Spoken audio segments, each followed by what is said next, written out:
मैं राजेंद्र सर, विकास कोचिंग रसरावलियाँ। एक छोटा सा संदेश, फिर हम लोग टॉपिक पर चलेंगे। आज का संदेश बच्चा कि आज तक कोई इंसान इसलिए सम्मानित नहीं हुआ कि उसने दुनिया से क्या लिया, बल्कि इसलिए सम्मानित हुआ कि उसने दुनिया को क्या दिया। देने वाले का सम्मान होता है बच्चा। इसलिए आप हमेशा इस बात का ध्यान रखें कि अपनी योग्यता इस प्रकार से बनाएं कि हमेशा जो है किसी को देने वाला बने। कभी आपका हाथ ऐसे नहीं होना चाहिए। जब भी आपका हाथ हो किसी दूसरे के लिए तो ऐसे होना चाहिए, देने वाला बनना चाहिए। प्रकृति आपको सब कुछ दे रही है, आपको केवल अंदर से ठानना है और उसी से जो है आपका विकास होना है। जब तक आप दृढ़ संकल्प नहीं लेते हैं, क्योंकि किसी भी सफलता के लिए आपको जो है दृढ़ संकल्प की ज़रूरत होती है, मेहनत की ज़रूरत होती है बच्चा। तो आइए विचार करते हैं। आज का टॉपिक हमारा है कि वैद्युत द्विध्रुव के कारण वैद्युत विभव यानी electric potential due to an electric dipole. बच्चा यहाँ चित्र के ऊपर ध्यान दीजिए, आपको समझ में आ जाएगा। पहले तो हम कंफर्म करेंगे कि वैद्युत द्विध्रुव किसे कहते हैं, और कल मैंने आपको बताया था कि वैद्युत विभव क्या होता है और किसी बिंदु आवेश के कारण वैद्युत विभव क्या होता है इस मालार दूरी पर। तो पहले इसके ऊपर चर्चा कर लेते हैं। पहले आइए बेटा वैद्युत द्विध्रुव के बारे में बात करें। वैद्युत द्विध्रुव, तो वैद्युत द्विध्रुव वह निकाय है जिसमें दो आवेश बराबर और विपरीत होते हैं और अल्प दूरी पर स्थित होते हैं, उसी को हम क्या कहते हैं, वैद्युत द्विध्रुव कहते हैं। तो हमने क्या बोल दिया वैद्युत द्विध्रुव के लिए कि जब दो आवेश विपरीत और समान हो और अल्प दूरी पर स्थित हो तो यह निकाय जो होता है बच्चा वैद्युत द्विध्रुव के नाम से जाना जाता है। और फिर हम लोगों ने वैद्युत विभव जाना था, याद है ना आपको। मैंने वैद्युत विभव के लिए क्या परिभाषा बताया था कि अनंत से किसी परीक्षण आवेश को किसी वैद्युत क्षेत्र के भीतर किसी बिंदु पर लाने में किया गया कार्य तथा परीक्षण आवेश के अनुपात को ही हम वैद्युत विभव कहते हैं। शायद आपको याद नहीं होगा, मैं लिख देता हूँ। V बराबर क्या होता है बच्चा, किया गया कार्य बटा परीक्षण आवेश। इस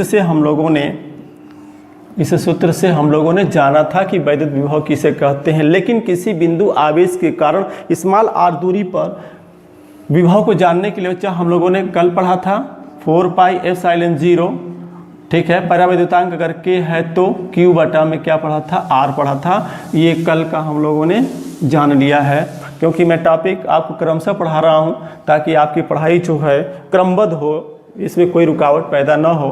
तो आप मेरी वीडियो को लगातार देखते चलिए, मैं रोज़ आपके लिए समय दे रहा हूँ। अगर यह ऋणात्मक होता है बच्चा तो यह ऋण लगा करके 1/4πε0 q बटा में r के रूप में हम जानते हैं।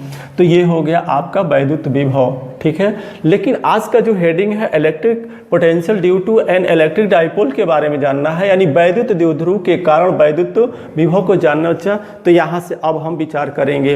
अब यहाँ चित्र के बारे में समझिए।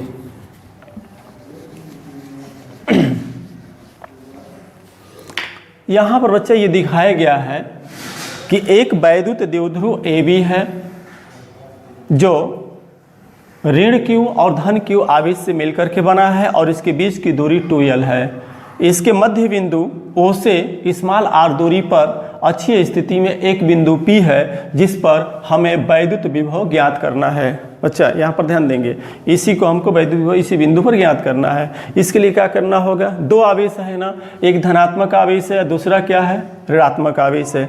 अच्छा, अगर धन आवेश से इस P की दूरी की बात किया जाए तो जरा देख करके बताइए कि दूरी क्या होगी। तो यहाँ से बताना है, मध्य बिंदु से हमने दूरी ले रखा है, तो यहाँ से यानी धन Q आवेश के कारण जो दूरी होगी r-L होगी, क्योंकि मध्य बिंदु से जो दूरी है O से B की वो क्या है, L है। तो L इसका घट जाएगा तो r-L होगा। और धन और ऋण Q आवेश के कारण अगर लेते हैं बच्चा तो r प्लस क्या होगा, L होगा। और इस तरीके से अब हम किसी r दूरी पर वैद्युत विभव के लिए जो फार्मूला लगाते हैं लगाएंगे। तो मैं एक लाइन लिख देता हूँ, देखिए। माना कि एक वैद्युत द्विध्रुव AB एक ऐसे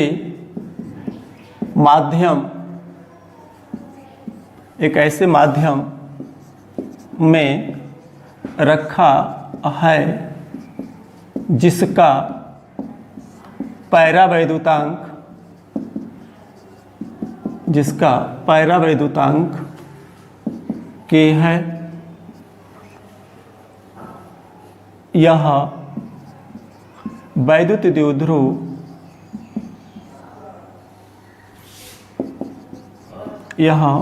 द्विध्रुव ऋण Q तथा धन Q कूलाम आवेश से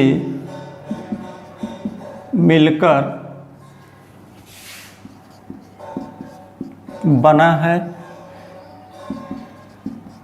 जिसके मध्य दूरी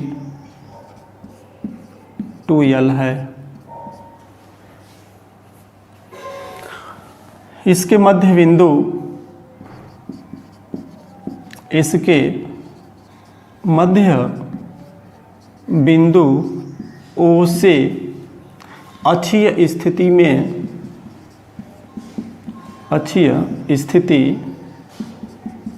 में स्मॉल r दूरी पर एक बिंदु P है, जिस पर वैद्युत विभव ज्ञात करना है। धन Q आवेश से P की दूरी r-L तथा ऋण Q आवेश से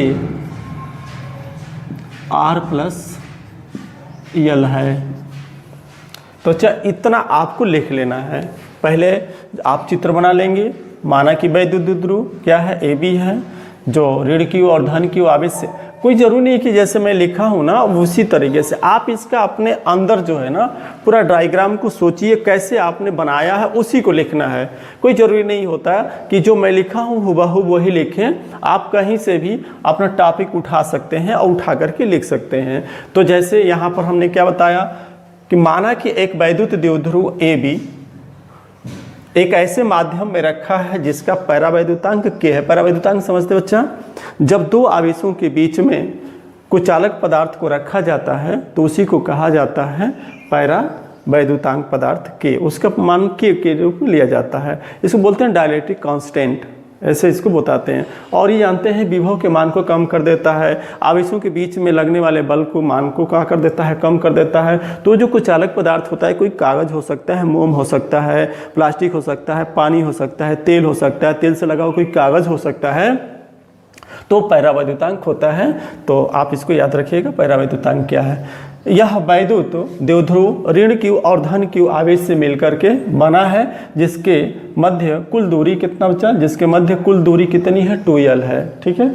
अब इसके मध्य बिंदु O से अक्षीय स्थिति में स्मॉल r दूरी पर, देखिए बच्चा, यही आपका वैद्युत द्विध्रुव AB है और इसका अक्षीय स्थिति है। इसको क्या बोलते हैं, निरक्षीय स्थिति बोलते हैं। तो अक्षीय स्थिति में एक बिंदु P है, यही बिंदु P है बच्चा, और इसी बिंदु P पर वैद्युत विभव ज्ञात करना है। तो धन Q आवेश से P की दूरी कितनी होगी, तो धन Q आवेश से दूरी आपका r-L होगा, जबकि Q से अगर दूरी लेंगे तो इतना बढ़ जाएगा बच्चा, तो r+L होगा। अब हम एक एक आवेश के कारण विभव को जानेंगे। तो मैं मिटा करके आपको फिर से ले रहा हूँ, ऊपर देखें।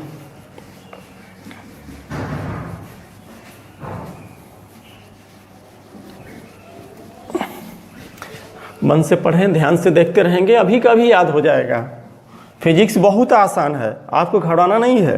राजेंद्र सर आपके लिए हैं। कभी कोई दिक्कत हो किसी तरह का इंटरमीडिएट फिजिक्स से तो आप फ़ोन करके पूछ सकते हैं। हाँ देखो बेटा, अब एक एक आवेश से हम वैद्युत विभव को ज्ञात करेंगे। ठीक है, याद है ना वैद्युत विभव?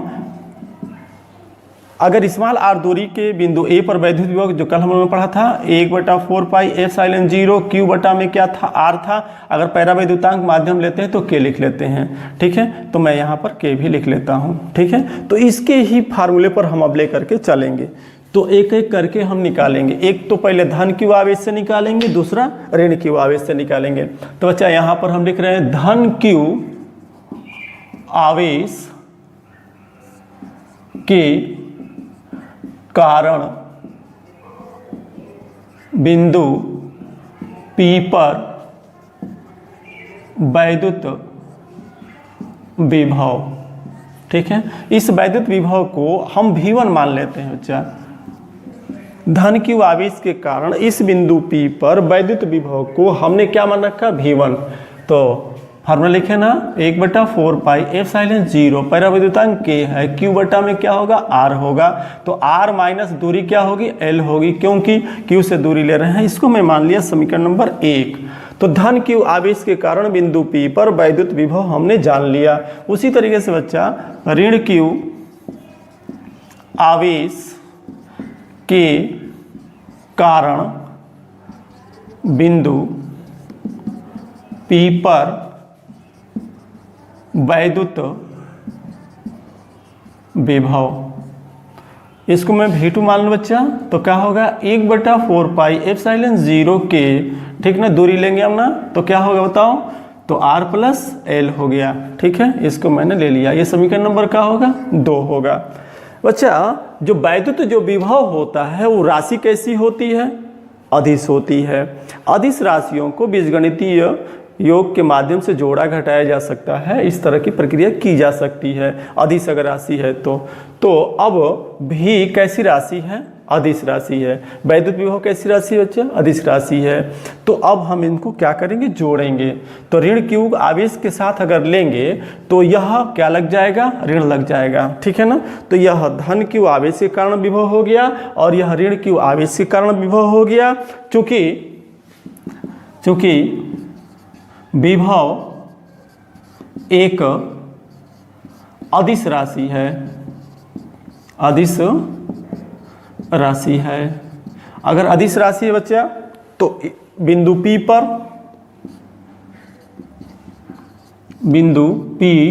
पर परिणामी विभव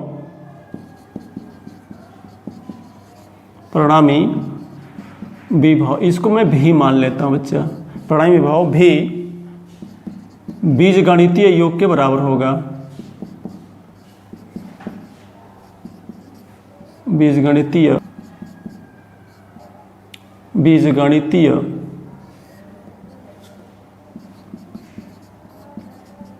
योग के बराबर होगा, ठीक है बच्चा, बीजगणितीय योग के बराबर होगा।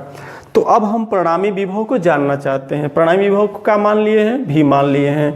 तो दोनों को कैसे मिलेगा, जोड़ने से मिलेगा। तो अब भी बराबर क्या होगा, V1 प्लस V2, ठीक है। अब इसको हम उठाएंगे और यह हम ले लेते हैं समीकरण नंबर 3, ठीक है। अब V1 और V2 का मान भरेंगे समीकरण नंबर 3 ये समीकरण नंबर 1 और 2 से। तो ऊपर देखते हैं,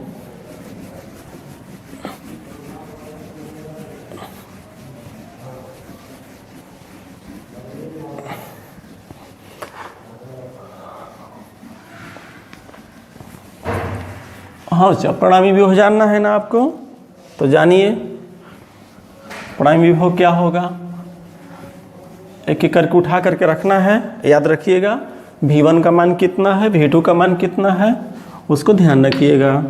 तो परिणामी विभव को क्या माने थे, भी माने थे, उसी को क्या कर रहे थे, V1 प्लस V2 कर रहे थे। अब चलिए विचार करते हैं। V बराबर V1 का मान क्या था, 1/4 पाई एप्सिलॉन 0 के, ठीक है, Q बटा में R माइनस L था, ठीक है। और ऋण के लिए थे दूसरा वाला, ऋण की आवेश तो ऋण लगेगा 1/4 पाई एप्सिलॉन 0 के, ठीक ना, Q बटा में क्या होगा R प्लस L, ठीक है। अब कॉमन देखिए बेटा, इसमें कॉमन दिखाई दे रहा है तो मैं कॉमन ले रहा हूँ ना, तो क्या होगा, तो Q भी कॉमन है, Q को भी ले लेते हैं।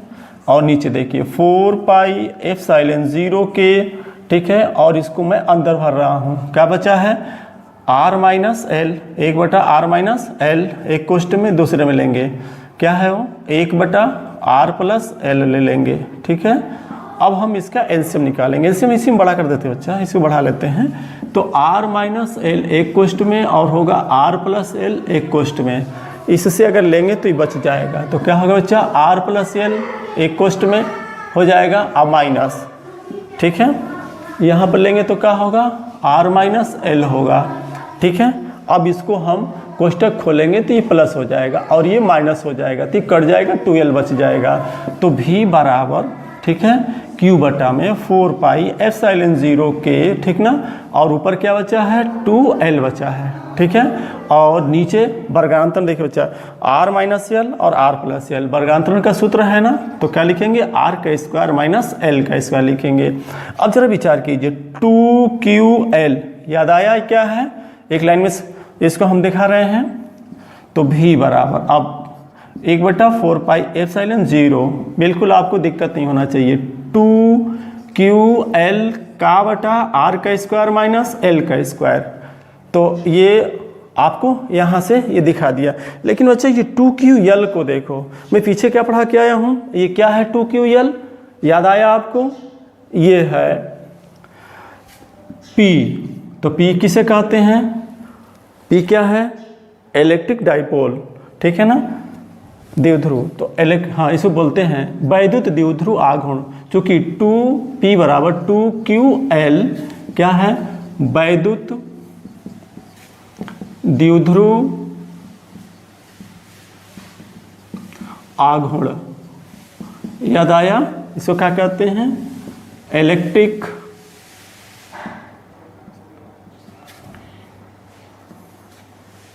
Dipole moment.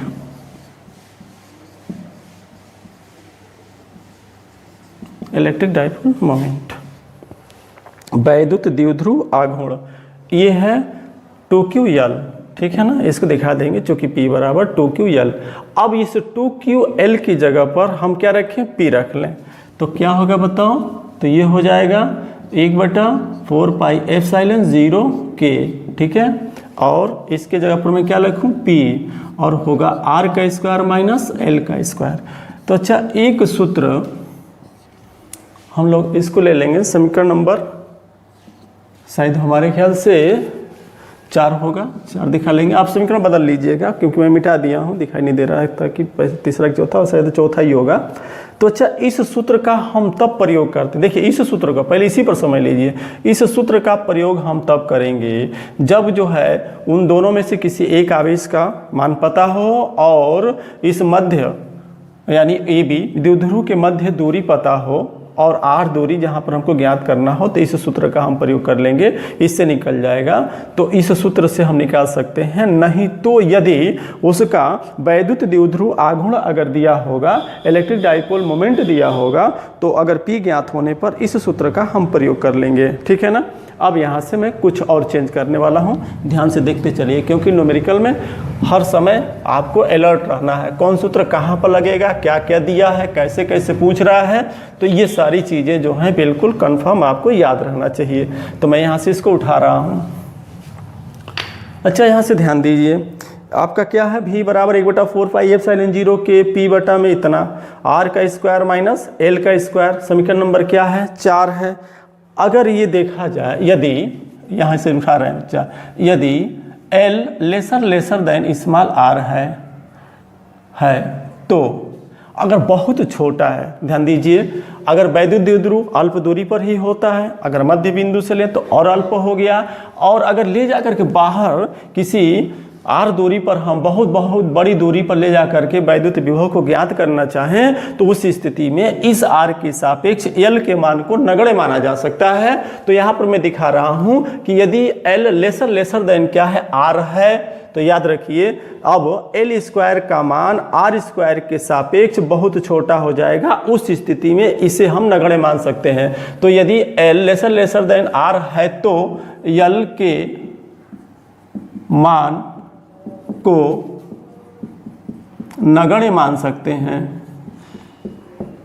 जब नगण्य मानते हैं बच्चा, तो उस स्थिति में क्या होगा, ध्यान दीजिएगा, उस स्थिति में l² हट जाएगा, तो बच्चा बचेगा v बराबर 1/4 पाई एप्सिलॉन 0 के, ठीक है ना। और ये हो गया बच्चा तुम्हारा p बराबर p बटा में r का स्क्वायर। तो अगर वैद्युत द्विध्रुव की लंबाई हमको पता नहीं है, ठीक है, तो इस समीकरण नंबर 5 से, और वैद्युत द्विध्रुव आघूर्ण पता है, तो इस सूत्र से हम क्या करेंगे, निकाल लेंगे। तो ये 5वां सूत्र हो गया।